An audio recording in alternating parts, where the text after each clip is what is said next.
Matthew Feinberg, welcome. Thank you for having me. You're joining us from South Korea today. Yes, from Seoul, South Korea, that's correct. Amazing. So tell us a little bit about yourself and also your project, Alight Motion. Sure. So I'm the CEO of Alight Creative, which is a company that we founded in 2018 to create apps for mobile content creators. And our first app is Alight Motion, which is motion graphics, visual effects, and animation tool for both Android and for iPhone and iPad. I've been doing software development for going on 25 years now, and a large amount of that specifically in content creation. Obviously, not the whole time on mobile. We started on Laserdiscs. So it's been sort of a journey with multimedia from there to here, and now we're very excited about our first app, Alight Motion. It basically lets you do what you could previously do only on the desktop, right on your phone. Amazing. I'm going to have to ask you very quickly about Laserdiscs. What was the Laserdisc work? So we actually worked on a project. This was many years ago. It was actually Panasonic optical discs, which are like Laserdiscs, but they come in a big cartridge. They're still 30 minutes of analog video, and but they're writable. So this was a DOS-based program for actually editing video on Panasonic optical discs. So it's kind of been full circle from there. That's an incredible bit of motion picture history. Yes. Yeah. Amazing. So in terms of the current project, do you want to give us maybe a little demo and a little run through it? Because obviously a picture tells 1,000 words, and then a video just is exponentially more valuable again. Sure, I would be happy to. I'm using an iPhone, but you can also use an iPad, Android phone, or even a Chromebook. So I'm going to start by creating a new project. And you can see you can set the project for any frame rate that you like, including 24 or 25 FPS. I'm going to stick with 30 FPS and make a square project. Now this is the main Alight Motion editing screen. And when you're creating a traditional animation, artists would work by hand drawing every frame. With Alight Motion, you just set the important keyframes, and Alight Motion will animate in between them for you. So to start with, I'm going to add a layer. And you can see here that we have many kinds of layers, shapes. You can use images or video. We have audio, preset elements, and so on. I'm going to start with a very simple shape and animate that first, and then show how you can then start with that animation and build it into a custom transition. So I'm going to start by adding a circle. So this is the first of sort of 3 standard steps when you're working with Alight Motion. We say add, adjust, animate. So you add the shape to or layer to your project. Then you adjust the properties. Here I can go into, say, color and fill. I can change the color of this layer however I want. Then after I've adjusted it, then you would animate the layer. So I'm going to go into the Move and Transform menu here, which is where we control the position of the layer. And as I mentioned before, we set up keyframes to tell Alight Motion where we want that layer to be at certain important points in time, and then Alight Motion will animate between those points for us. So I'm going to tap this diamond button here to set a keyframe at 0 seconds, and then I'm going to scroll forward about 1 second in, and I'm going to move that layer to the other corner of the screen. Then I'm going to swipe forward a little bit further and have that layer come back into the center of the screen. So now if I play that, you can see the layer moves along that path that I've created. Now, one of the problems with this is that it's moving at a fixed speed, and what we really want is we want this to speed up and slow down as it's moving. That gives a much more natural look. So what I'll do is let me go back into that Move and Transform menu, and I'm going to come over here and tap this button, which takes me to the easing menu. So in the easing panel, I can adjust this curve, which determines how fast or slow the layer moves over time. So horizontal sections of this will move more slowly, and vertical parts will move faster. So you can see it starts slow, speeds up, and then slows down again. You can see if I play that now, it creates a much more natural movement. Now, you'll notice there's a separate easing curve between each set of keyframes. So I'm going to go over here to the second set of keyframes for that motion back and do the same thing here. Now you'll notice that motion back is a bit faster, and I want them to move more at a similar speed. Now the reason that's happening is because this first section here is quite long, up to that first keyframe, and then the second section is shorter. So what I can do is I can just grab that keyframe and drag that back so that they're more evenly spaced. And now if I play that, you can see it's moving much more smoothly. So now what I'm going to do is I'm going to make this circle expand to fill the entire project. So to do that, first I was on the position setting here. I'm going to move down to scale, which adjusts the size. Now, if you look at the timeline, you'll notice that the keyframes have changed. Those are position keyframes.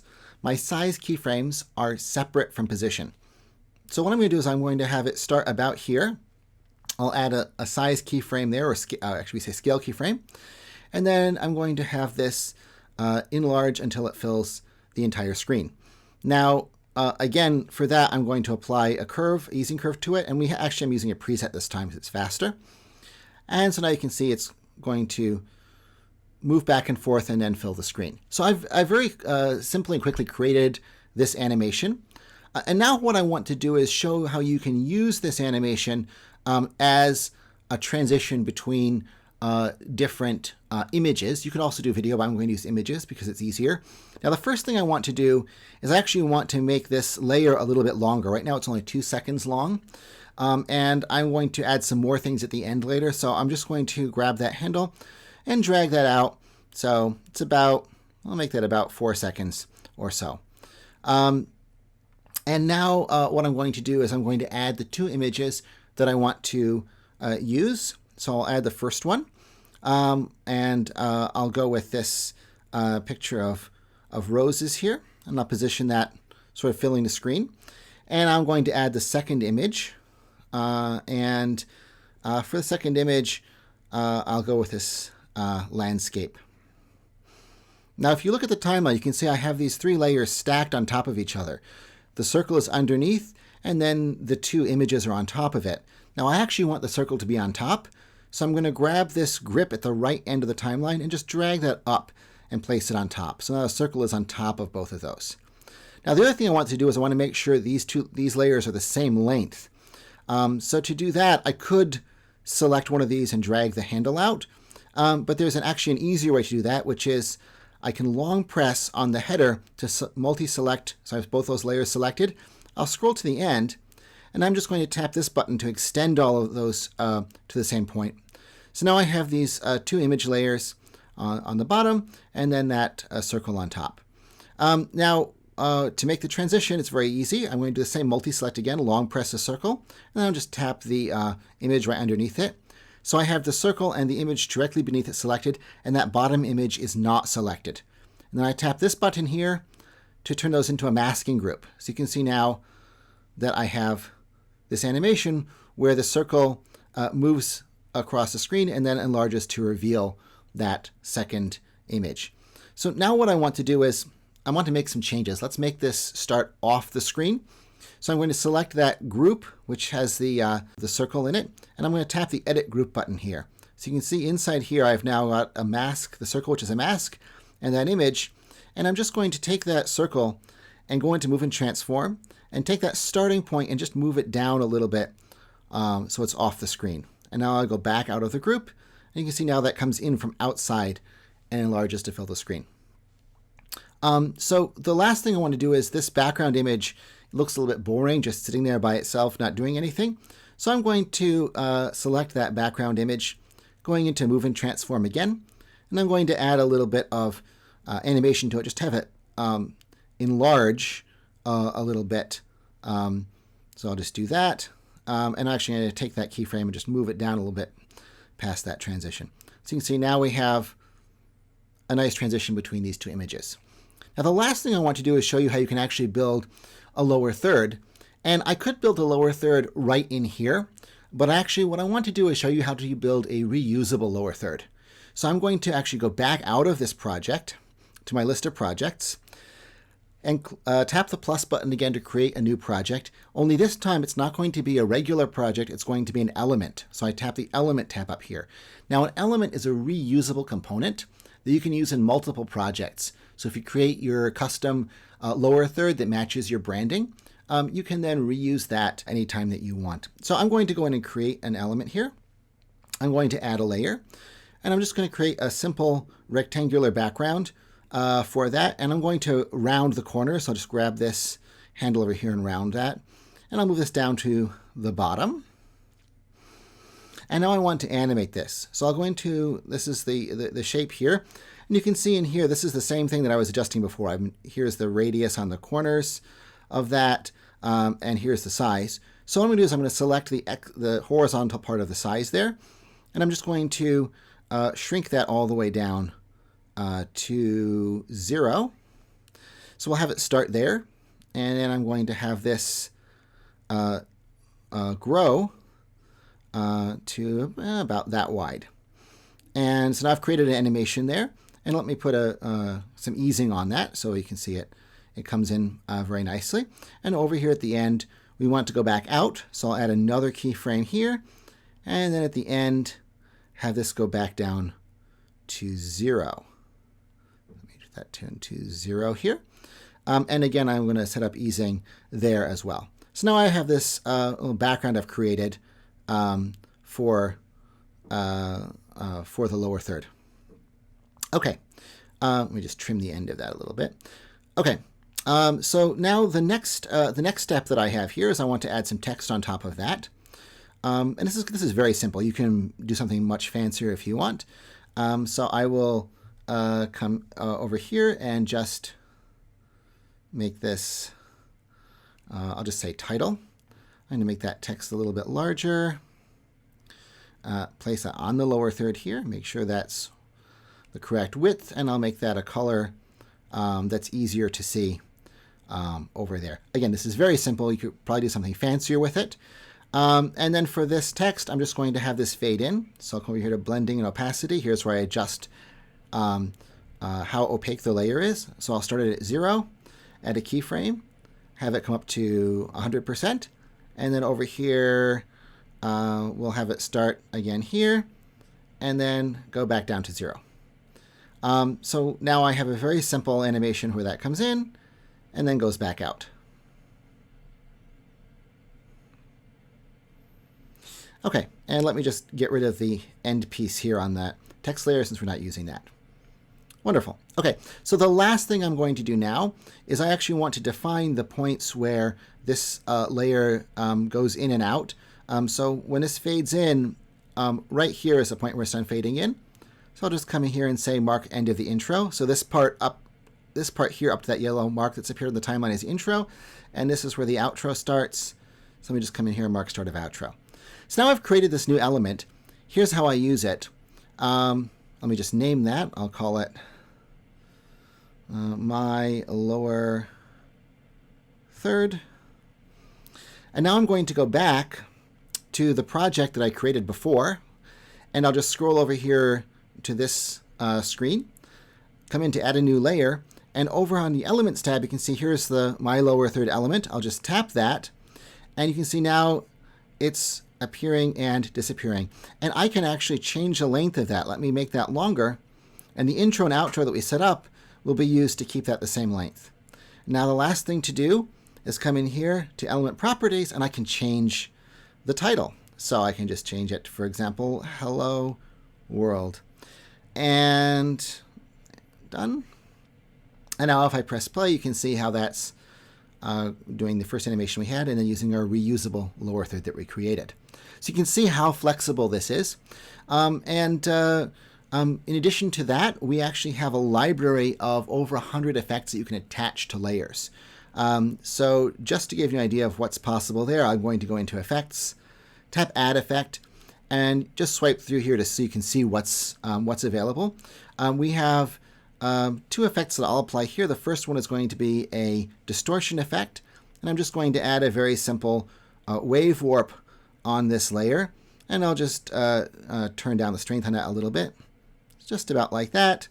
And over here, you notice if I move phase, it sort of ripples. So what I can do is come over here to the beginning, add a keyframe there, go forward, and just keyframe the phase, and now I've created a sort of rippling effect on that animation, on that layer. And then the last thing I'll do is come over here to the roses. I'll go into Effects, Add Effect, And under color and light, we have here saturation and vibrance. And I'll just turn up the vibrance on that to make that a little bit more intense on the color there. So you can see that Alight Motion is extremely flexible.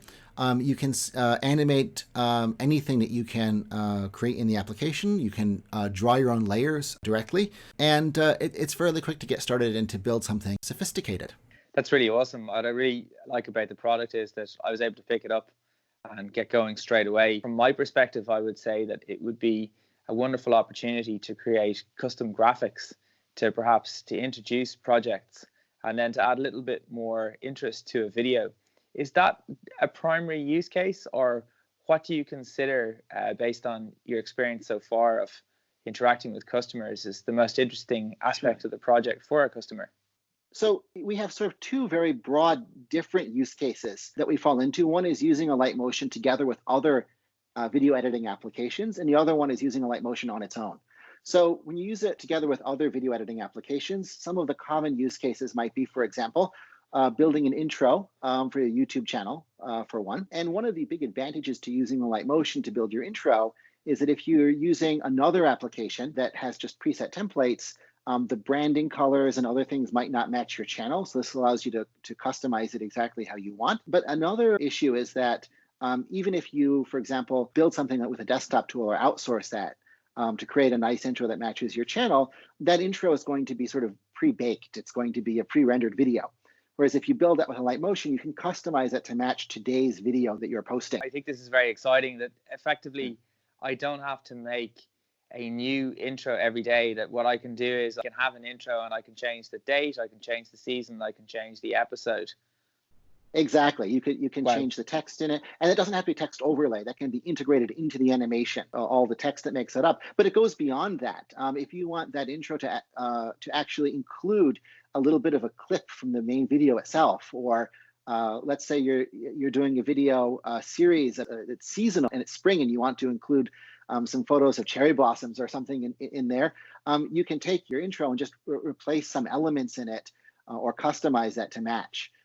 So it really gives you a lot of flexibility, and that also extends through to other similar things. So for example, you can build lower thirds in Alight Motion, and there's several ways you can do that. One is you can build a lower third, put it directly on top of video, right in Alight Motion, and export that as a pre-rendered video, all in Alight Motion. The other way you can do it is you can actually build a lower third in Alight Motion with a transparent background, export that video with a transparent background, and then pull that into, for example, LumaFusion as a custom overlay. And you don't have to use any chroma keying or anything else. That transparency is still in the video. So if you need to build something that's custom or it's fine-tuned for your particular use case, you can do all that in Alight Motion. And we actually have a built-in template system. We call them elements. And just like you can make a project in Alight Motion, you can also make an element, and those elements are reusable and you can pull them into other projects and you can change them. So for example, if I create a lower thirds element, I can bring that into another project, alter the text without having to modify the original element that came from. So you can build up a library of custom projects you've created. But another really interesting feature, sorry, go ahead. Just to ask, so if I bring a project into LumaFusion, then could I potentially change the text within LumaFusion? Not at the moment. We have not built any integrations with other apps yet. So that just works through a standard format, which is on iOS. Since the latest iOS 13 actually has a transparent video built into iOS. And we're one of the first apps to actually export in that format. So any other app like LumaFusion that can import transparent video, you can use our app seamlessly with that.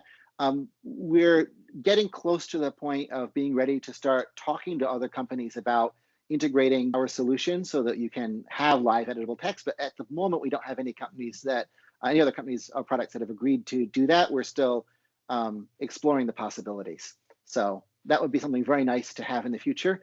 And it's something that is definitely very much on our minds, but I don't have any particular thing to announce at the moment.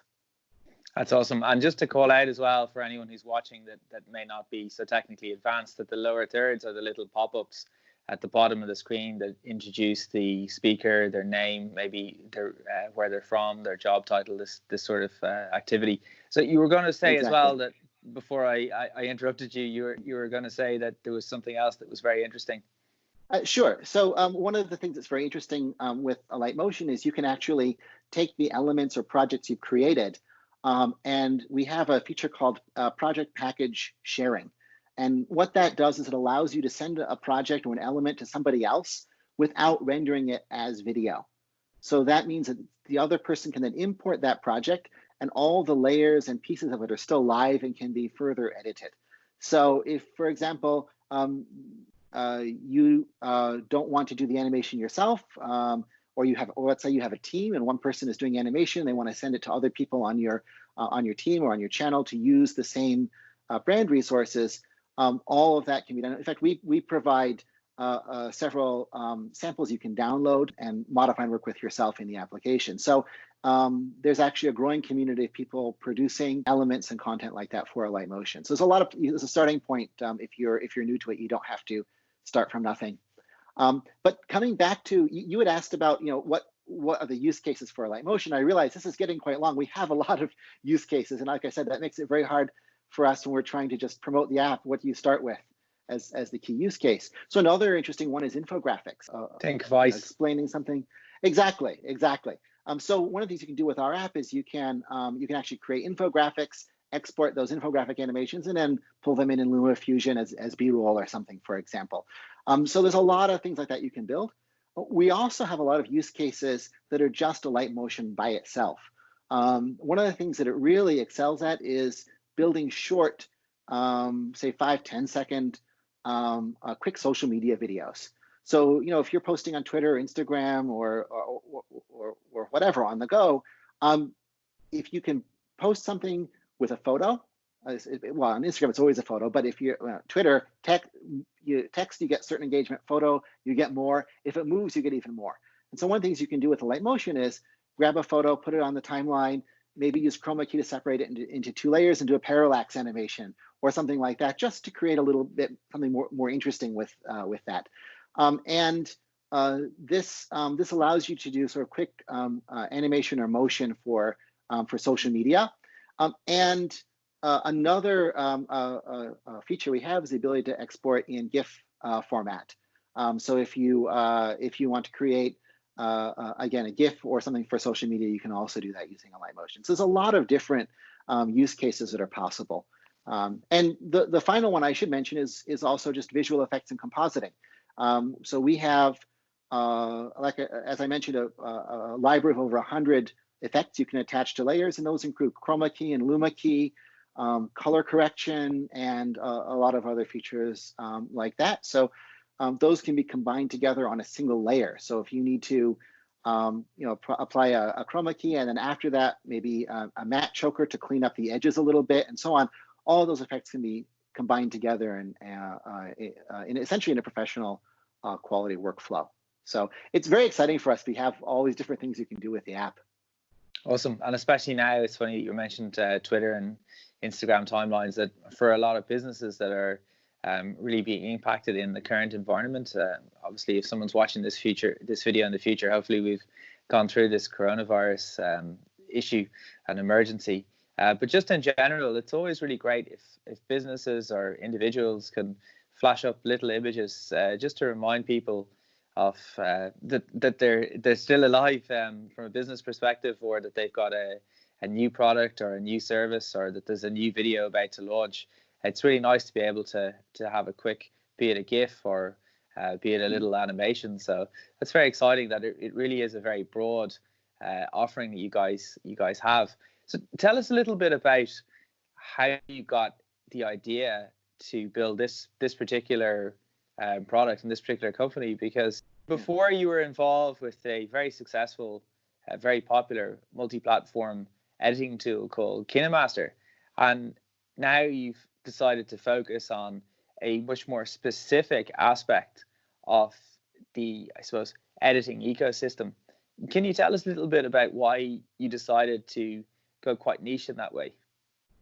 Sure. So we actually don't see ourselves as a company as niche, but certainly this this application is a very specific area. But this is just the first of a series of applications that we're planning to create. And I'm not ready to go into details of what the other ones will be just yet, because as the market changes, we might change our plans, and I don't want to get anyone's hopes up. But certainly this is just the first of a series of applications that we plan to create in the Alight family.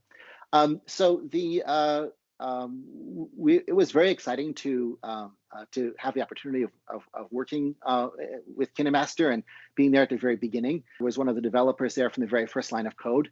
And at that time, everyone said, mobile, content production, video, professional, this was nobody, there were so many naysayers. And now seeing it becoming mainstream and seeing how popular KineMaster is becoming now is really exciting.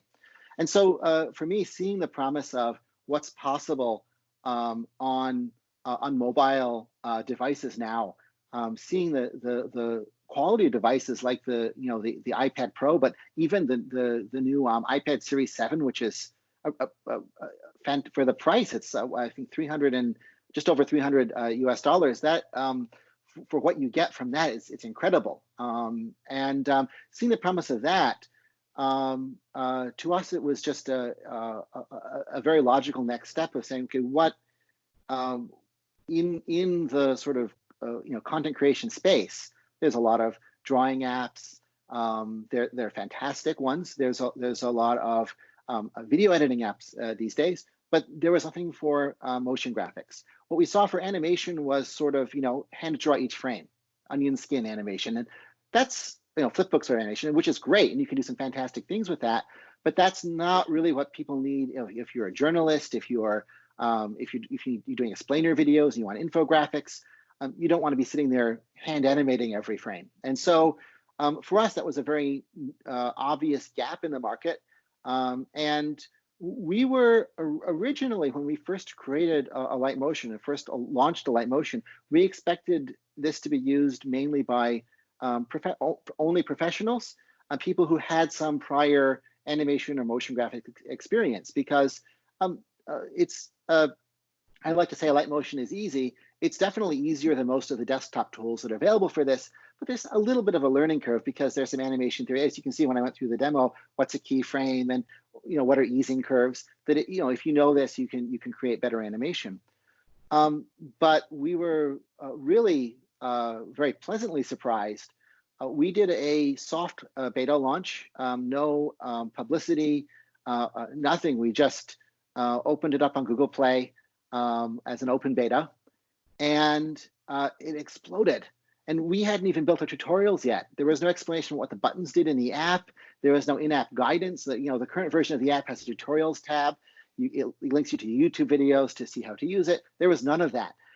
A user community sprang up within weeks, and they were building their own tutorials. And we were learning things about what you can do with our app that we didn't realize from those tutorials. It was amazing. And so seeing that response, I don't think that we felt at the beginning this was going to be a niche product, and it doesn't feel niche now. We have past 5 million downloads just on Google Play, and that's not even counting our iOS users.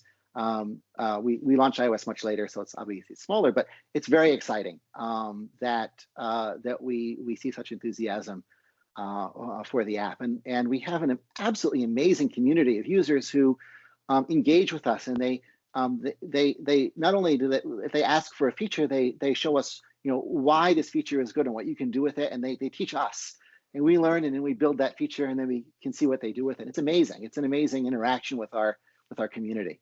So it's to me, I'm very grateful to them for helping us guide the evolution of the app after that first beta release. Oh, it's really incredible. It really evidences the viral also on the network effect of building technology. That's incredibly exciting. And did you have any sense going into this project that there was going to be this kind of uptake, or were you completely shocked by it? And the other part of that question is that when you were thinking about this product, was it that you were really committed to this particular aspect of editing, or this, I call it niche in the sense that it's what I was trying to convey was that it's an aspect of the editing process and the editing workflow. So that was my context. So Sure. Is this something that you said, because you mentioned how you noticed that no one else was doing this already? So did you kind of say, I'm really committed to solving his problem or creating this service, or was it that you sat down with a blank sheet of paper and you said, well, what could we do, and you did some market research? How did you have, Sure. I suppose, in simple language, that aha moment that you decided you would go down this development route with Alight Motion? Well, part of it was always that this is an app that I and many of our other founding team members wanted to use ourselves. So from that sense, building a product that we would want to use, we were just incredibly thrilled to find that other people also want to use this. I thought the downplay, of course, we had market research, but one of the things is that because we were the first app in this space, that market research, normally you're looking at other similar apps and how they're related and trying to estimate what kind of market share you're going to get. When you're the very first one in that space, you're generally going to either underestimate or overestimate the size of that market share. And we underestimated it, I think, in the beginning. The response has been absolutely incredible, and so definitely there was a lot of surprise for that for us. This was. And again, we have other apps that are coming in the pipeline. There are two reasons we wanted to start with Alight Motion. One is that Alight Motion is like, as I said, there wasn't anything similar in the mobile marketplace yet. So we felt there was an opportunity, but also because as we in the future, as we build out the other applications that we're planning, this forms an important piece of that family and how they work together. And I know I'm sort of making a little bit of mystery there. That's okay. But I will. Hopefully, things will be as interesting as I'm making it out to be when we do release those, and people will be as excited as we are. So, but for us, we are very passionate about creating a desktop quality ecosystem and content production tools for mobile devices. We don't think mobile has to be secondary to desktop, unless you're building a massive Hollywood motion picture where you need, you're spending millions of dollars on visual effects and so on. But for most use cases, we feel that it's going to that the line between mobile and desktop is going to be erased essentially, and so we want to be part of making that happen. And there's so many really exciting apps that are out there now, especially for iPad, that just a few years ago you never would have imagined that you could be doing this kind of work on that sort of device. I know a lot of friends of mine who are artists.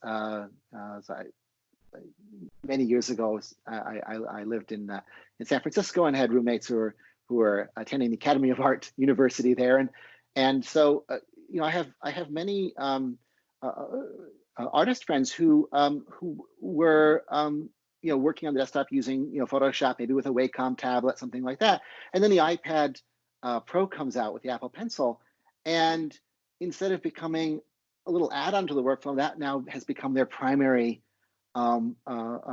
device for many of them. And so that's really interesting and exciting to see how that's possible.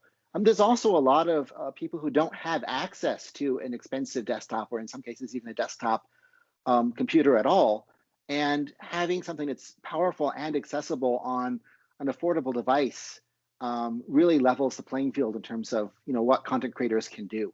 That it shouldn't be exclusive to somebody who has lots of money to spend. So for us, being able to be part of that and enable that is really exciting. And I'm just so thrilled that there are so many users that feel the same way and are excited about what we're doing, and so excited to see so many other wonderful applications becoming part of this content production ecosystem. So it's a really cool time to be involved in building mobile content apps, I think.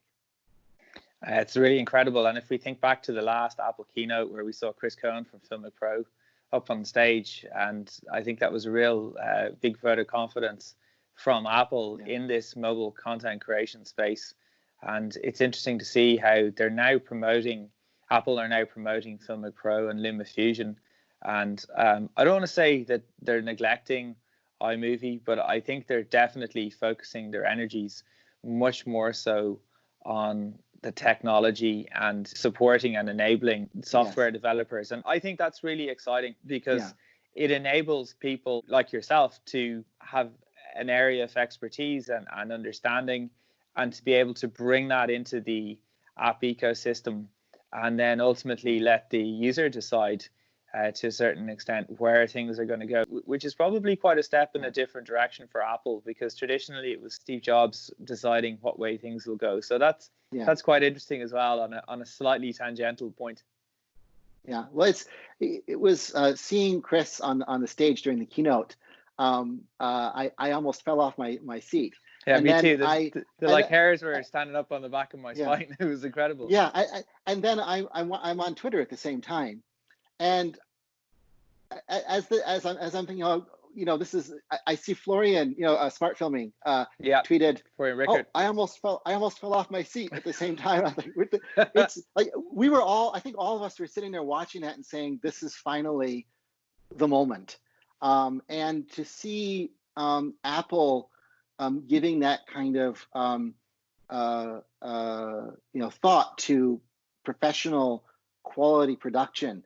But not only with the iPhone Pro, because at the time it was very exciting, but also quite a pricey piece of equipment.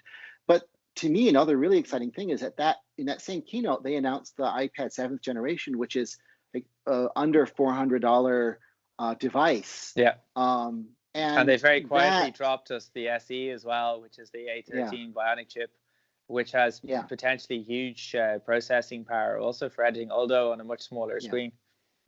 So at the same time, if you look over on the other side, with Android, there are a lot of steps now in the latest releases of the Android OS of moving towards professional content production as well. There's support for wide gamut color and other things that have traditionally been sort of an iOS point, and now Android is sort of moving in that direction as well. And we see the other exciting thing for us is we also run on Chromebooks. And so seeing the amount, so to us, again, having affordable devices that you can use is very exciting. Just a quick business question. Right now, how many are involved in the project, and are you guys self-funded, or are you venture backed, and how do you see that developing into the future? Because you mentioned some other exciting products. Do you think you'll grow gradually, or you will seek to get venture funding? Well, that's actually a very good question, and the honest answer. Well, so right now there's 8 of us. Okay. In the team, we started at 4 and we grew to 8. We're at the moment self-sufficient, so we don't need additional funding. But obviously, to grow, to grow faster, we are looking into the possibility of additional funding. We're not venture funded. We have some small personal investments and angel investors involved, but nothing on a large scale at the moment. For us, the big unknown factor right now is, as you were saying before, people watching this in the future are going to, we'll know the answers to this. But at the moment, with a coronavirus sort of pandemic ongoing, it's very difficult to know what the possibility of funding is going to be. The markets are in really unusual, unpredictable state at the moment. So the answer is we don't know. We have a plan for moving ahead, building our entire line of products just self-funded. We have another plan for doing that with funding, and which of those plans we will have to go with. We're preparing for both. So our users can, anyone using our app can rest assured we're going to be around. We're still going to be doing this. In terms of building out the rest of the family, that could go quickly, it could go slowly. At this point, it's not something I can say, but I don't think we're alone in that. There's a lot of uncertainty for for everyone right now. So for us, we're very fortunate that we're located here in South Korea, and there hasn't been a full lockdown here, so that makes things easier for us to move forward. But in terms of funding, that's dependent on the global situation. So we wait and see at the moment. Absolutely. Well, sometimes it's an awful lot nicer to be able to be self-funded for as long as possible, and ultimately it's all about the market. And if people are paying for your product, which they are, that's a great vote of confidence in you guys, and it's a much nicer way to build a business, arguably, because it means that you can continue to be your own bosses, or ultimately the customer is your boss, which is probably a much better way of doing things anyway. So that's we've been extremely careful about choosing the small amount of investment that we have now. We're really picky about that, because we want to make sure that we can guarantee to our users that we're going to be there for them with this app, with upgrades into the future, with other apps you can use together with it. And so one of our big promises is, we're not going to sell out.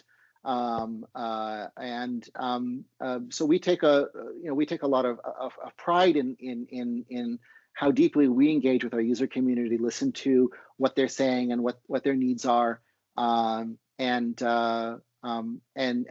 again, doing our best to support not only the high-end, iPad Pro and iPhone Pro and so on, but also affordable devices as well. Because we think that mobile, it's not only just convenient, but it's empowering, and we want to be part of that process of empowering content creators.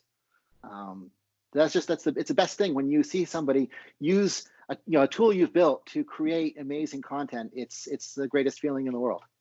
That's really awesome. That's incredible, and it's lovely to be able to do that. I mean, how many people can say that they can do that? That's awesome. But yeah, like I said, we're nothing without our users, and our users have just been absolutely incredible. Even when our users complain, they complain in the nicest constructive. It's like, this is not working the way I would expect it to work, but here's how I expect it to work. Here's why I think it'll be better, and it's a back and forth, and we work together to improve the app. It's just exciting for us. That's awesome. Well, I think that's a lovely way to end. I'd normally ask maybe what your future roadmap is, but in this case we're going to have to wait and see. Right now, download the app, give it a spin, and absolutely stay tuned. It sounds like there's some very exciting ideas there in the background. Yeah. Well, in terms of future roadmap, I can talk about a little bit what we're doing with this app. Well, I can't talk about our other app plans, but for Alight Motion, I can. So our very short-term upcoming roadmap is we have enhancements to our easing curve system and to the element system in the works. And I don't have a particular release date for those, because we want to make sure they work well, and we're a small team, so we might make sure they're stable before they're released. But the element system, we're putting a lot of effort into making this something where you can build fully functional templates where you can change many parameters, and they can adjust automatically to suit a particular need. That's for us very exciting, because it means you'll be, if you are not an expert animator or a content creator, rather than just downloading a template or a pre-made project and then taking it apart and adjusting it, you don't even have to take it apart. You will be able to adjust colors and other settings and text and so on, and it will adapt to your changes automatically. You can still take it apart and do more with it if you want to, but also, if you're creating your own templates to use for a YouTube channel, you can make it much easier to just throw in some content and have your template adapt to that content automatically. So that very powerful system is coming soon. So we're excited about that, and of course, there's a lot more coming in some other mystery apps in the pipeline. So amazing. Matthew Feinberg from Alight Creative, focusing on Alight Motion right now with some very interesting projects coming down the pipeline. Thanks so much for your time today. It's been an absolute pleasure, and I've been really excited actually by your stories and by your enthusiasm. So thank you very much. Pleasure is mine. Thank you very much for having me. Thank you.